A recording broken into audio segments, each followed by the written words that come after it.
Hi, welcome to the Screenagers podcast about discovering the best ways to help our youth and ourselves navigate our rapidly changing digital world. I'm your host, Delaney Rustin, physician of tweens on up, author, blogger, and filmmaker, including the 4 Screenagers movies. Today, I'm thrilled to have on the show David Yeager, a preeminent developmental psychologist and researcher. David was a trainee of and continues to do research with Carol Dweck, the psychologist credited with the idea of growth mindset. David, who is a professor at UT Austin, Texas, has a new book out titled 10 to 25, The Science of Motivating Young People. And it focuses on the idea of having a mentor mindset when it comes to being with young people, being with them as a teacher, a boss, and as a parent. Central to the idea of mentor mindset is helping youth by holding high standards and being ready to provide high support when needed. And by standards, it's things like wanting our kids to develop good relationship skills, strong study practices, be well-rounded, be helpers. And then high support is about supporting them in these and plenty more endeavors.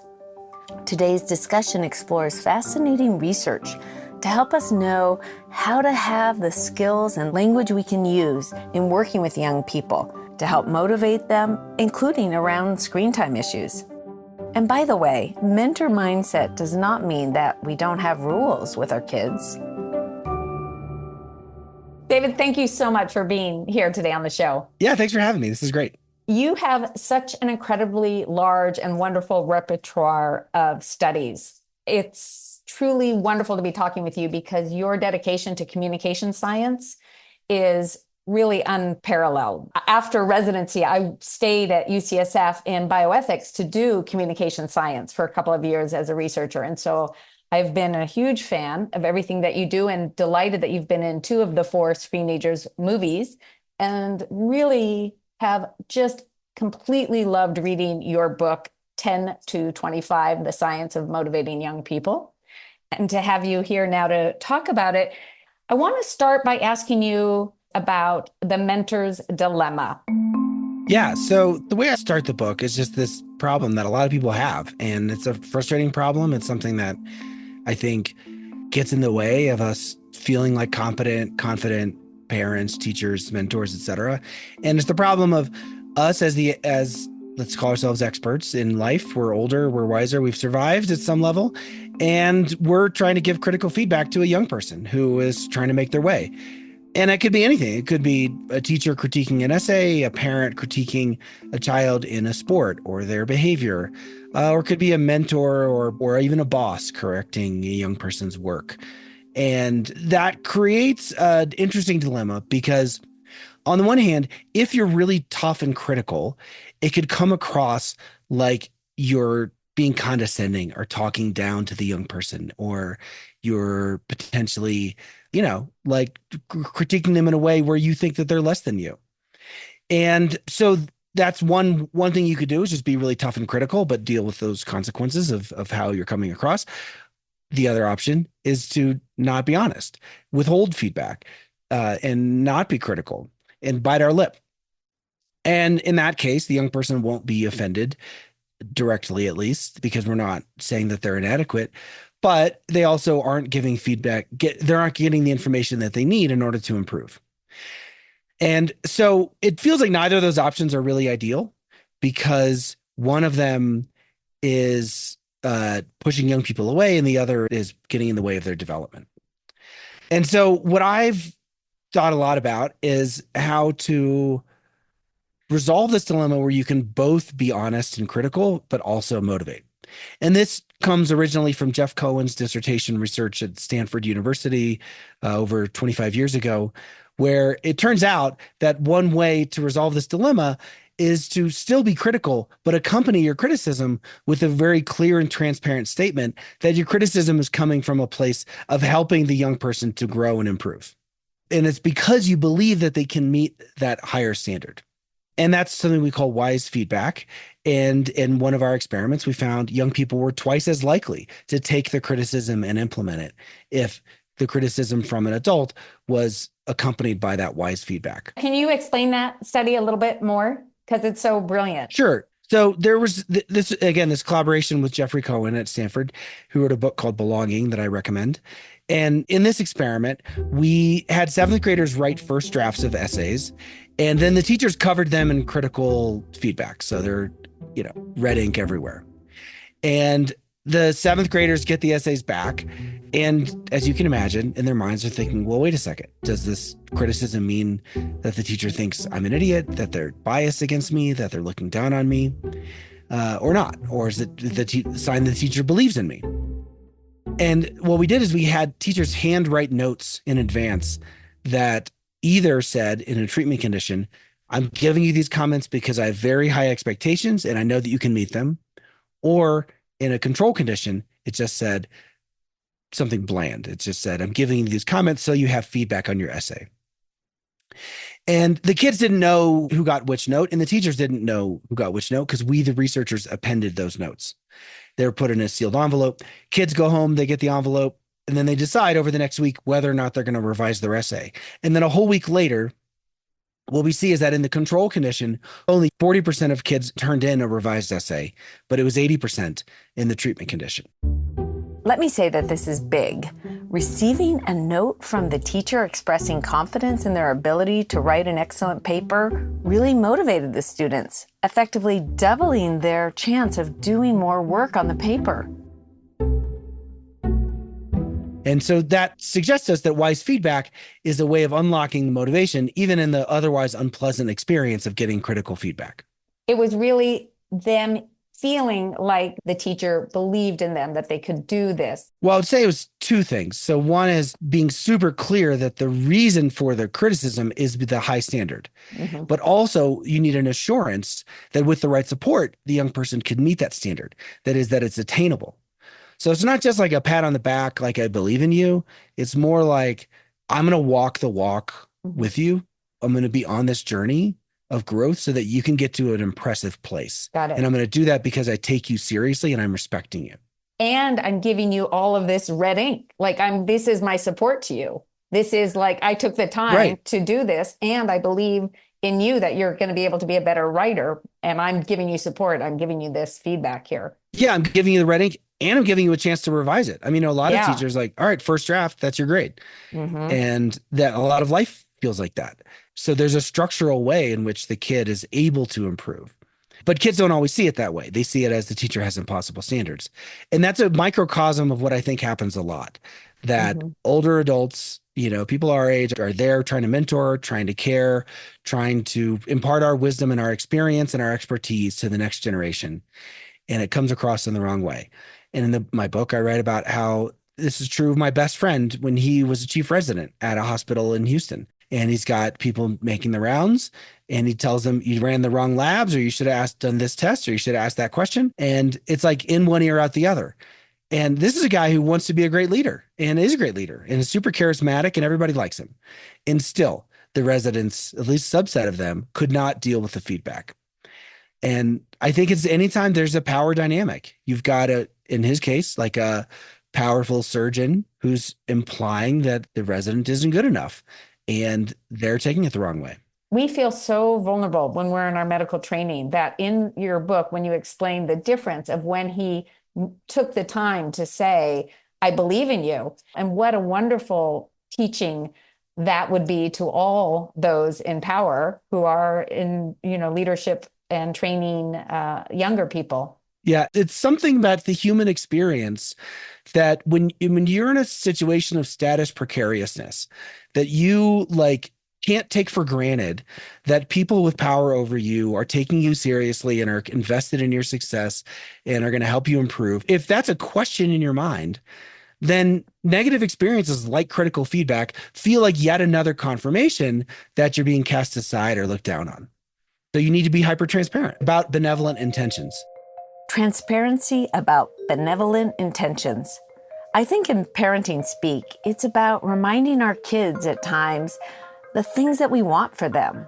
We care about the fact that they can develop different interests. So let me support you in your efforts to find a club. And we want you to create your own games and drawings and not just be consuming entertainment, for example. It's not about an off the cuff, just listen to me, I know what's good for you type of language. Not that at all. Here's David with more about transparency, about benevolent intentions. Transparency about benevolent intentions. We do studies of police officers. This is with Kyle Dobson, who's at University of Virginia, and his collaborator. And whenever police officers approach people on the street, the officers in their mind are thinking, oh, well, obviously they know that I'm here to serve and protect. I'm here to help the community.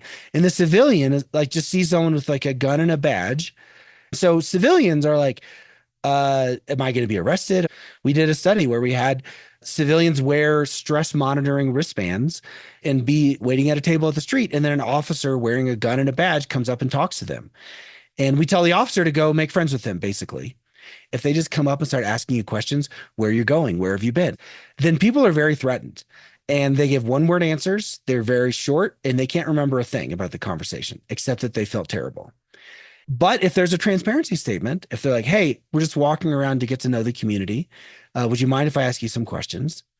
Then people are like, oh, okay, this is just a conversation. They're not accusing me of a crime. And then the conversation goes a lot better. There's a rapport. And I think that's a good example of, when we were doing that, we were also thinking of a boss who stops the 22-year-old in the hallway on the way to their office and then asks them a million questions about their weekend. And the boss is thinking, oh, I'm doing chit chat. And the employee's like, are they trying to judge whether I had too much fun this weekend, whether I'm serious or am I a loser, or are they hitting on me? Like there's just all kinds of weird dynamics in that power disparity. And what could the boss say at that moment to say, how was your weekend? It would be a little awkward to say, I'm just asking because, but what would you recommend? I have some really hardworking, great 22 to 25-year-olds, and they're serious about their work. They don't really want to waste time. And so I say, like, look, I don't always get to connect with everybody. I'm trying to get to know everyone on the team. And it's really important to me that everybody, that I know them as a person, not just as a worker robot. And so can we just chit chat for a second? And then they're usually like, sure, we'll BS for a second before the meeting. But if I don't do that, then they're like, when are we going to get to work? And is he going to be mad at me later that I didn't do all my work because we wasted this meeting? There's just a little stuff in the back of their minds that you have to be aware of. And it's not because they're weak or entitled. It's because they're reasonably wondering how someone who has power over them will be treating them. Well, that gets us to then a big focus of the book of what value tweens and teens are particularly biologically and developmentally prone to. Can you speak to status and respect? So I call the book 10 to 25 because our community of developmental scientists tends to think about adolescence not as the teenage years, like 13 to 18, but more as from the onset of pubertal maturation, specifically gonadotrophy, which causes an increase in testosterone in both males and females, which often happens around 10, could be earlier, could be 8, could be later, 12. And then the brain continues to develop until the mid to late 20s, so 25, 27. And so 10 to 25 is a period at which there are surprising similarities in the motivations that can capture the imagination and engagement of the young person's brain. And what I like to say is that babies cry. Usually it's the baby's hungry, the baby's tired, baby needs to be swaddled, right? Or the baby has a dirty diaper. It's like one of those. And and I have 4 kids, so I've done this a lot in the middle of the night, and you just do the checklist in your head. You're like, is it this? No. Is it this? No. Is it? You figure it out. And then eventually the baby falls asleep. Not as fast as you'd like it to, but the baby falls asleep or is soothed. And then you spend your time just staring at this beautiful, snuggly little baby, right? So you understand the needs, you address the need, and then the baby's wonderful. But the minute puberty strikes, we like forget how to do any of that. We just say, you're being outrageous, or you have a hormonal raging teenage brain and you're irrational and I can't deal with you. What I argue is that we need to figure out the equivalent to teenagers of like sleep, diaper, and food for the baby. And I think of course, teenagers need sleep and food as well. But I think a lot of times what causes their most frustrating behaviors is more of their social motivation, and specifically the motivation to have a sense of status and a sense of respect. And those are loaded terms. I'm not talking about maximizing number of likes on Instagram or something frivolous and superficial. I'm talking about the feeling that others who are influential in your social milieu view you as a worthwhile contributor, as bringing something to the table.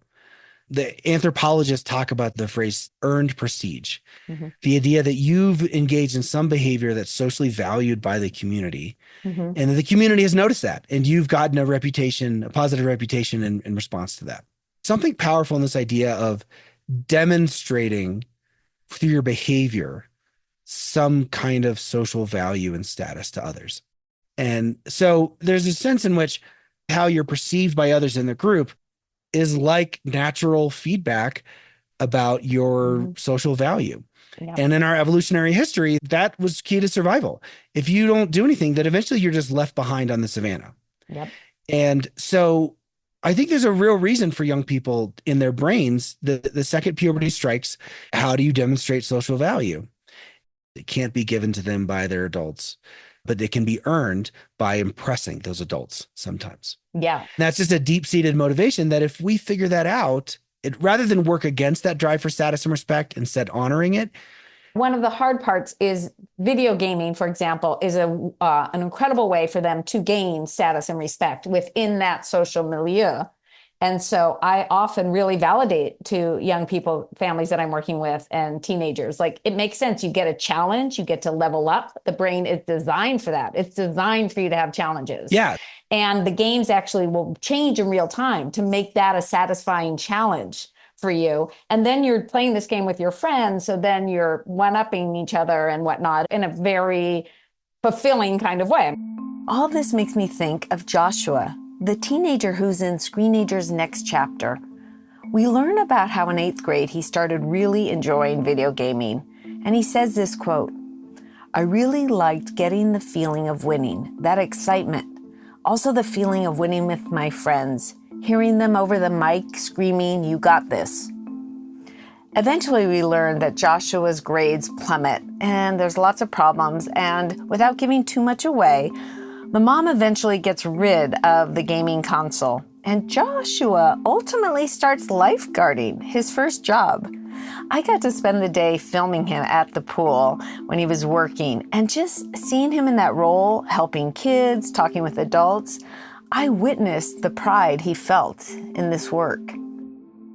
Let's talk about testosterone, because I don't think that gets spoken enough about, and the fact that we're talking about females and testosterone as well.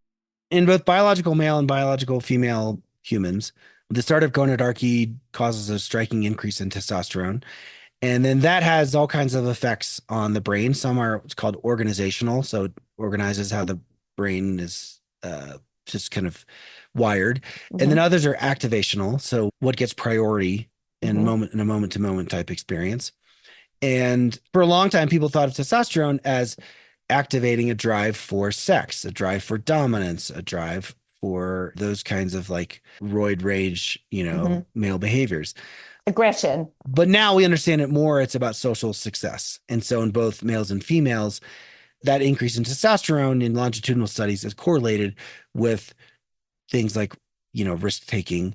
But some of those risks can often be positive social behaviors. So Eva Telzer has done a lot of this interesting research on how if you reframe the reward as, instead of a gamble where you personally win, but it's a gamble where if you win, you give money to someone you care about. So it becomes a pro-social act. Then you see teenagers doing a lot better, and they're making wiser choices. And they're sometimes outperforming the adults when they're doing the gamble for the sake of helping others. Let's hone in on that. What a great study to share with young people.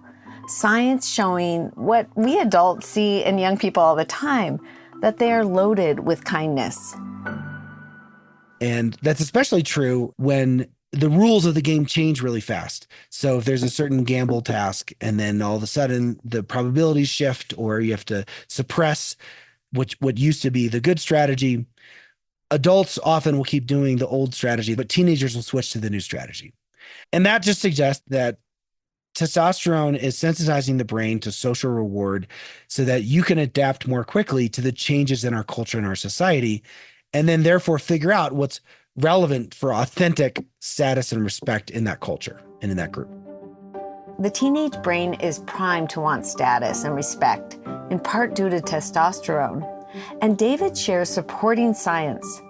All of this can help us think about the language we use with young people. When I was on sabbatical 10 years ago at Stanford, I met up with Ron Dahl, who's a neuroscientist at Berkeley. He's been in your film, maybe a couple. And he was telling me this whole testosterone story. And I was like, oh, that's interesting. What if we could leverage this for behavior change?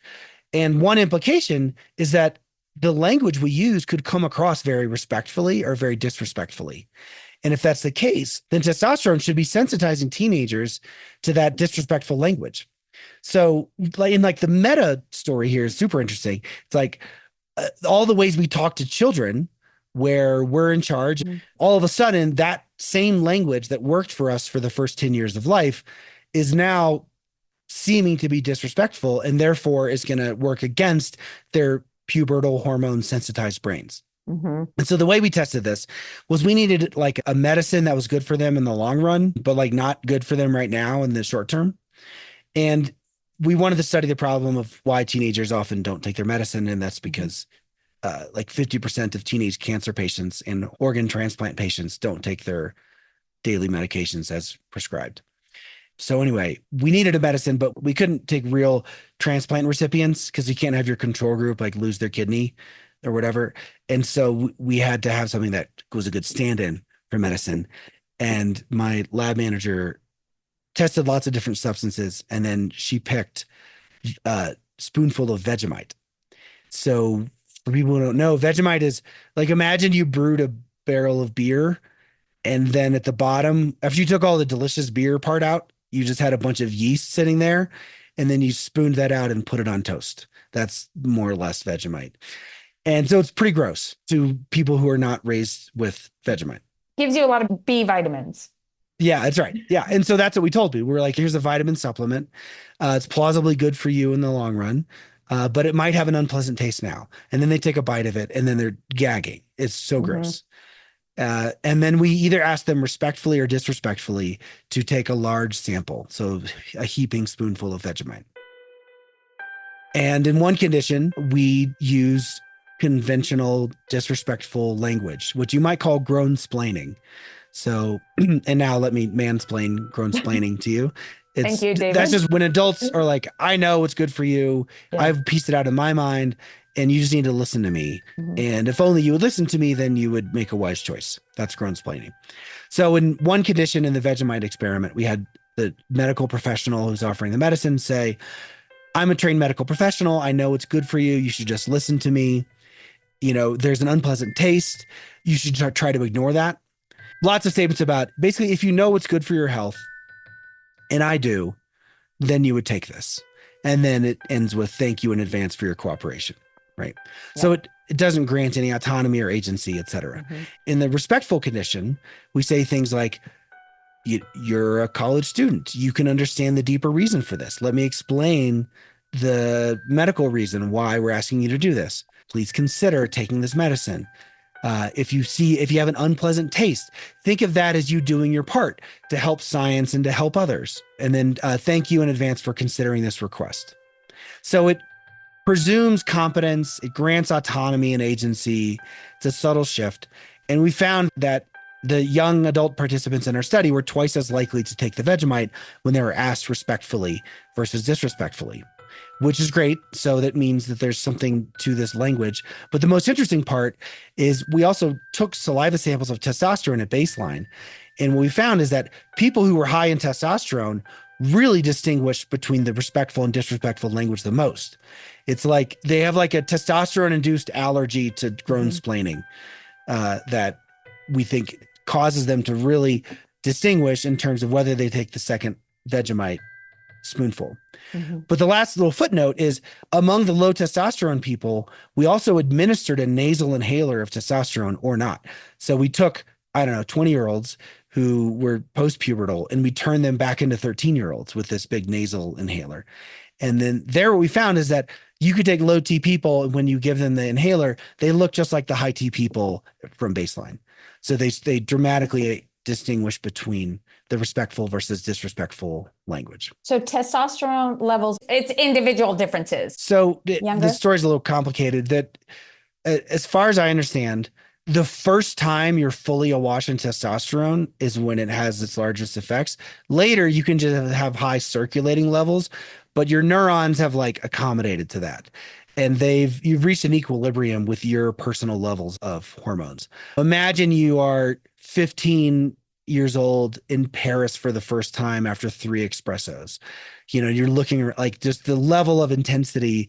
There's something about the magic of being there for the first time in that moment that causes you to remember everything and pay attention to everything. And that's kind of what it's like for when you're newly awash in testosterone and then some social status event happens to you. We want our kids to do certain things. We want them to clean the room, and we want them to be off screens at times.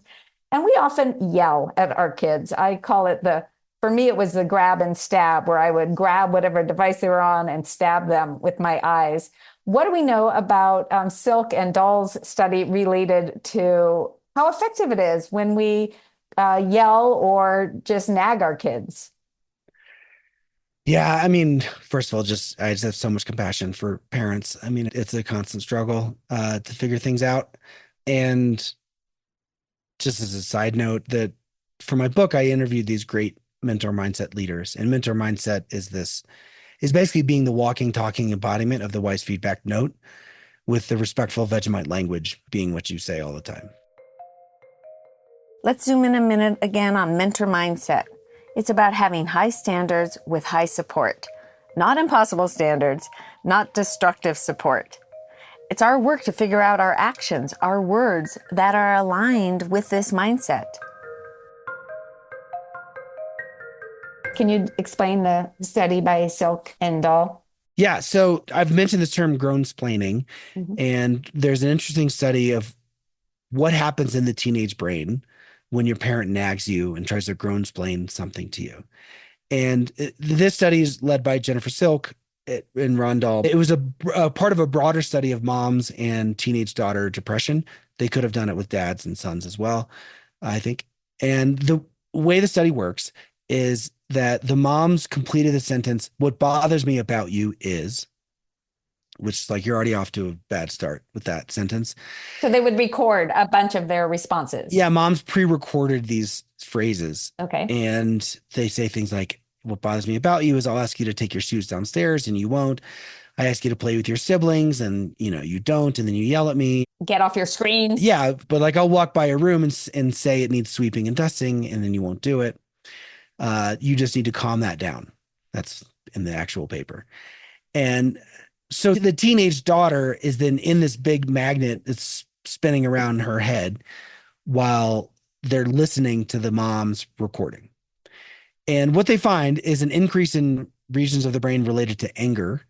So the affective regions of the brain. So one way to interpret it is the daughters are pissed off by this grown-splaining nagging. And then a decrease in the dorsolateral prefrontal cortex, the regions of the brain related to planning, logical reasoning, etc. And also, interestingly, a decrease in regions related to social cognition, the temporoparietal junction, which suggests that the teenagers aren't like trying to make the most charitable possible interpretation of what their mom is saying. Combined across these, the teenagers are not saying, "Mom, you have a point. I'm really glad you raised all these important ideas for me to change. So good chat. I'm going to get to work and I'll report back."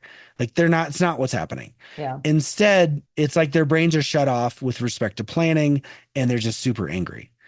And that's not really what you're going for as a parent. What you want is willful compliance, or you want them to be independent and to proactively do the right thing without needing to be told what to do. So we're just basically not going to get there with our conventional grown-splaining. But I do want to mention, the reason why I think grown-splaining and nagging is so popular is because we fundamentally don't think young people have good reasons for failing to do what we've asked. Like their reasons don't matter to many people, right? I mean, it'd be like if a 3-year-old is climbing on a chair on top of a chair to get a cookie. There's like no good reason for that in our minds. Like you should just not do that. And so we talk to teenagers who, I don't know, stay out too late or refuse to get off a screen or, need to finish this one last thing on the video game. We talk to them the way we talk to a 3-year-old who is on a precarious perch trying to grab a cookie. And that was one of the biggest take-home messages I had early on in making Screenagers and working with my daughter and my son, is I wasn't validating to them, which is the same thing that you're saying, that I understood how much it was important to them, whatever the screen time thing was. Once I started to validate and I said, I might not fully understand this, and I would repeat back and like, this is what I think you're saying. Did I get this right? They would feel heard. And I do this as a doctor all the time. Did I get this right? Is because ultimately people want to be understood as much as they want what they think they want. But as a parent, it is so not natural to ask it as a question and to validate. I mean, that's what is so weird about this, David. It's like, I mean, part of parenting in our communication style is definitely learned stuff. We just have learned it and it's this way. But I want to give voice to communication science. It's great, but it's really hard to do. And it really takes ongoing work to start, for example, to validate to our kids. And how have you been able to do that in terms of trying to see it from their perspective or examples of that? Yeah. And letting them know that you're understanding how much they need it or want it, even though it doesn't mean that you're going to always be letting them have it. Yeah. I mean, I think that the idea of it being hard to do is multifaceted. The expert mentor mindset leaders that I've found and studied, they ask way more questions than they tell information. They're constantly asking questions. And then the next thing they say builds on the answer from the question that they asked. So linguists call this an authentic question with uptake. So it's authentic because the speaker of the question is authentically curious about what the answer is. And there's uptake, which means that the next thing the speaker says builds in some way on what the conversation partner has said. So for instance, saying, what were you thinking? That's not an authentic question with uptake because A, we don't think they were thinking anything, or at least not anything good. So what were you thinking is actually meaning you were not thinking. And also, we're not going to change what we say based on their answer. We're going to immediately explain to them how their thinking was wrong or what they should have been thinking instead. So the mentor mindset experts are almost always using authentic questions with uptake. And it doesn't take that much more time. It's not like every single conflict is a Socratic dialogue where you got to go, exactly. 19 questions deep to like probe the meaning of life. It's more what I call cooperative troubleshooting, that it's like, all right, we've got a problem. Let's just figure it out together.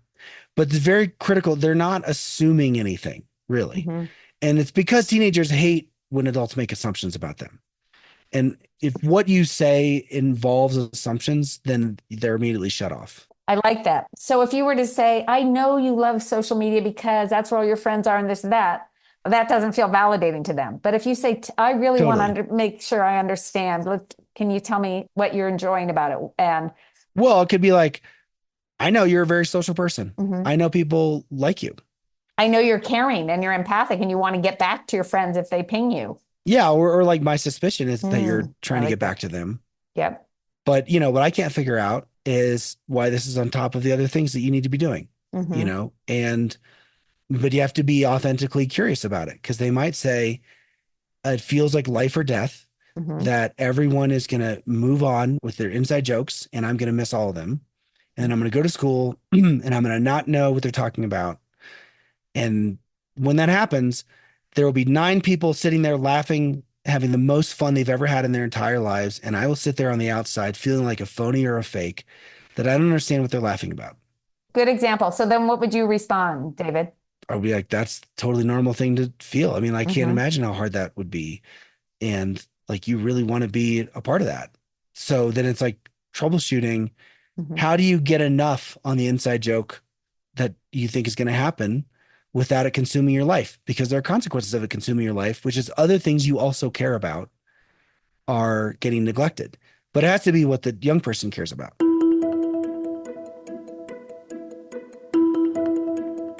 There's an example of this in the book that I got from a parenting coach. It was a dad who his daughter was on screens all the time because she had an out-of-town boyfriend.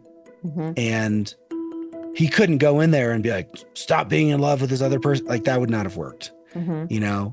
And he couldn't be like, you've hit your 45 minutes of screen time. Because she's like, this is my most important relationship. Like, I'm not going to put a cap on that. And if it was down the street, you wouldn't, you know, that you would let me talk and talk and talk. So what's the difference here? I don't understand. So it had to be a whole troubleshooting about sleep, health, other goals that she has for her studies. She wants to get a lacrosse scholarship. It needed to be about the daughter setting the boundaries in the context of all of her health goals and achievement goals, etc. So she created the rules for her screen time in collaboration with her dad. And in this case, the mom was out of the picture. Okay. Yeah. So it was just the dad and the daughter. And so the dad was super worried about pushing the daughter away and losing her forever. So they co-created the rules around the screen time, but it came from this place of, I know that being accepted and loved matters to you. I know that this relationship is a source of acceptance and love. And there's nothing pathological about wanting to be loved. In fact, it's the most normal thing for a teenager. Like there's Romeo and Juliet rings true for a reason. And it's because every person your age throughout all of human history has wanted to feel the way that you feel when you're having a great online conversation. So I get it. But here's the other goals. Let's figure out a plan. And then she ended up spending more time offline doing her activities and then met a physical boyfriend and then ended up breaking. So the dad didn't have to kill the relationship. It just happened naturally. And then she's much happier now. And I try to help parents have the mindset of, as hard as all this is, it's actually an opportunity for complex conversations with our kids, that they're learning to be good negotiators with us. We're showing healthy conflict. We're showing collaborative problem solving, like you're saying. How to not just throw up the hands and say, I hate that there's all this back and forth around screens. Right. I mean, the enforcer mindset, which is one alternative to the mentor mindset, is all standards, no support. And that's where you just say, rule is 30 minutes. And if you break it, you're grounded. Yeah. And you're just going to enforce some rule without any kind of collaboration. And you would do that if you thought the young person really had nothing to contribute in terms of their ability to collaborate and think about it. But what's kind of interesting is this idea that if you are just the enforcer, then you end up with solutions that are imposed from the outside, from the adult, and then the young person is not likely to follow through on them. So you've kind of wasted your time. Yeah. And so you just created less of an ethical person, which is the opposite of most parents' goals. The parenting coach I always talk to, Lorena Seidel is her name. She's like, never waste a crisis. You've got a conflict. That's a chance to build a skill. Whether it's a collaboration skill, a problem solving skill. And if you force them to think about, all right, well, what are your competing goals? How are you going to meet those competing goals? What is your plan? That's like a very important skill. And they need that when they're in college, for instance, or they're just out of the house and they have to prioritize. And think about how much stronger that muscle is going to be at 18 or 19 when they're out of the house. If for the 10 years before that, they've had to troubleshoot and plan ahead and collaborate on competing demands, like screen time versus in-person time. That muscle is going to be really strong. And then now you've done your job as a parent. What I really like is this idea of support for it, because what we've done, like in schools where we've allowed kids to have devices on them, we're setting them up for failure. When we're asking too much of them, when you have all of your friends on these devices, right? The idea was, oh, they just need to learn how to self-regulate. We've learned that many students, that's too big an ask with all the temptations of devices. Same thing here. As a parent, it's not like we're just going to talk about this and you figure it out. You're 15 because you're going to need to know this later. That would be just the opposite of the enforcer. Protector. Yeah, that would just be the protector. Like, I'm going to protect you from any kind of struggle with me or anything. You're just going to be however you need to be. That wouldn't be being a supporter in the way that we want them to have high standards of full life with some screen time, of course, but all sorts of other things. But we're going to support. We're not going to just step away and say, you figure it out on your screens. Right. Yeah. I mean, I think the protector mindset is that it's my job to protect you from any kind of distress. And I would add to that, David, because what I hear so often from parents is I just can't deal with their pushback. And so I step away. It's not that they're the protector in terms of worrying that they're imposing too much hardship. That is one thing that you do talk about in the book. But there's also the parent who just gives up and says, I can't handle it. There's too much pushback. And that's a worrisome situation. That's why the work that we're doing is trying to, and what we're doing with you right now is trying to give them more resources, more tools. Yeah, I mean, there are different reasons why the pushback causes parents to relinquish their kind of authority over kids' behavior. One is we just don't have the time. Like I honestly think one of the biggest detriments to mentor mindset parenting is just the fact that our kids are overscheduled and our parents are overscheduled. And I find in my own life, like it is when I'm just constantly on the go. It's like, nope, I need 110% compliance first time I ask right now because I have no time. But another reason is people think if I'm doing a good job at parenting, my kids will never cry.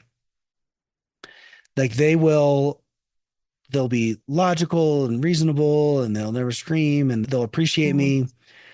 But like, that's not the case. I mean, even the great teachers I write about in the book, you'd think, oh, it's a classroom full of wonder and learning and happiness. And it's like sometimes, but there's a lot of crying in great classrooms. And the reason why is that the subject matter is legitimately hard, right? Like physics was a mystery for all of human history until 100 or 200 years ago.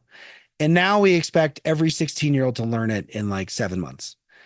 And that's amazing. And so like, if you truly uphold the standard of understanding the mysteries of the physical world, and as a physics teacher, for example, like there will be some crying, like for some subset of kids.